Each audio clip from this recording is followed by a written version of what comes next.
We are approaching a solemn anniversary this week, and it is an anniversary of a violent terrorist attack on the Capitol, where we saw the men and women of law enforcement demonstrate incredible courage, incredible bravery, risk their lives to defend the men and women who serve in this Capitol.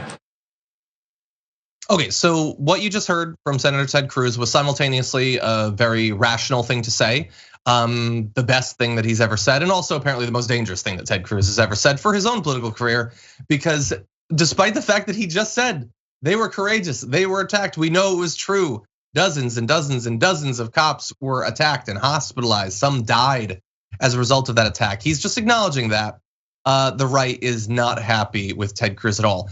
That clip that you saw actually was not the raw C-SPAN footage. It was used on last night's Tucker Carlson, and he went on to have this to say about Ted Cruz's comment.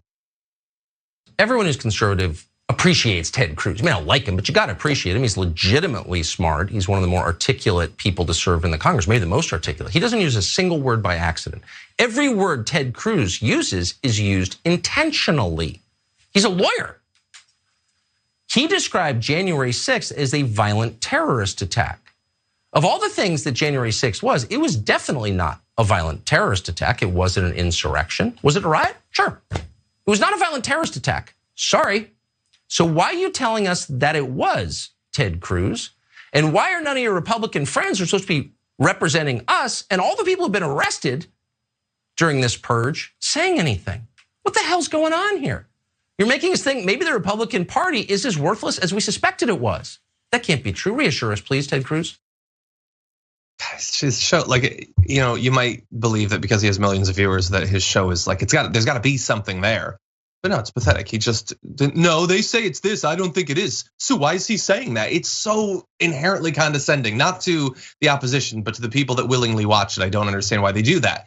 But he is not happy at all. And he's not the only one, by the way. In addition to Tucker Carlson making a gigantic deal out of Ted Cruz's comments, you have tweets. And by the way, like it is very possible in stories like this to just pluck a couple of randos or whatever. These are tweets that are all getting incredible play on the right, by the way. Thousands of likes and retweets.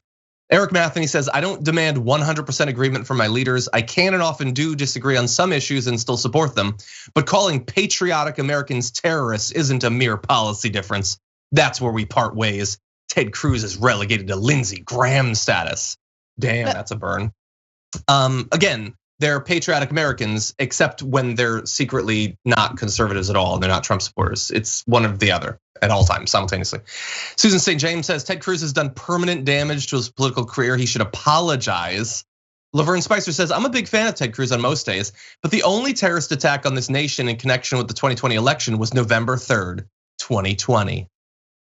But my favorite commentary about this comes from this rando, Ken Klippenstein, who says, not a fan of Ted Cruz, but I'm hopeful he'll rise to the historic occasion tomorrow, the anniversary of January 6th, and fave another porn tweet.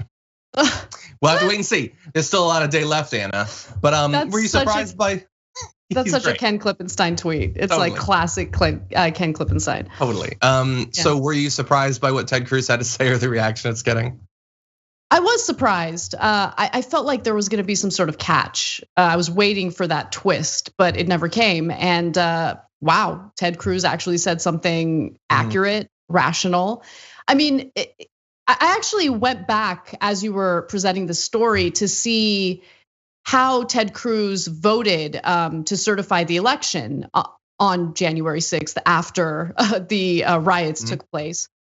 You know, I don't know why, but I was under the assumption that he actually voted against certifying the election. But no, he voted to certify the election. And remember, this is following his perpetuation that of that big lie that the election was stolen. So it's funny because I always enjoy seeing politicians try to straddle an issue where they try to appease or appeal to like the extreme elements of their party, while also trying like behind the scenes to do the right thing, because they'll eventually get caught. They'll eventually, deal with the backlash for trying to straddle.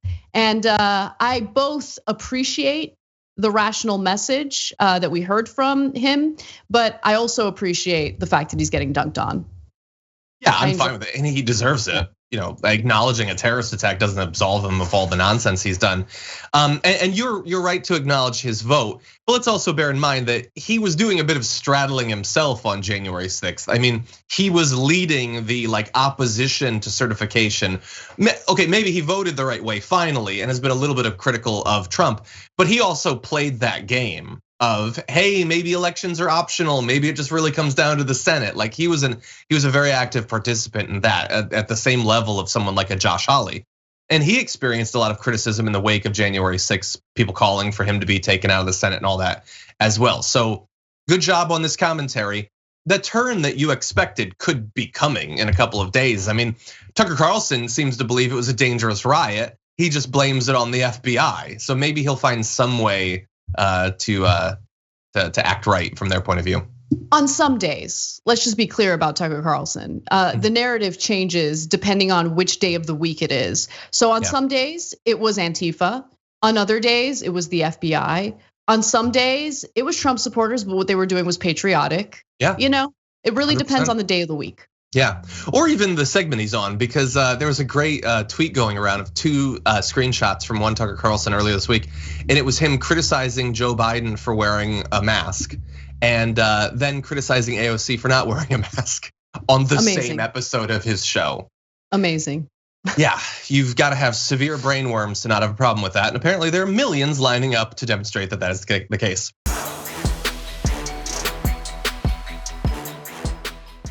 Check out the Damage Report podcast each day, wherever you get your podcasts, whether Pocket Casts or Stitcher or iTunes.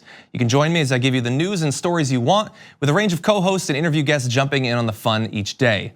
Again, that's the Damage Report, wherever you get your podcasts. And if you get them at iTunes, don't forget to rate and review. Sometimes I'll read them live on the show.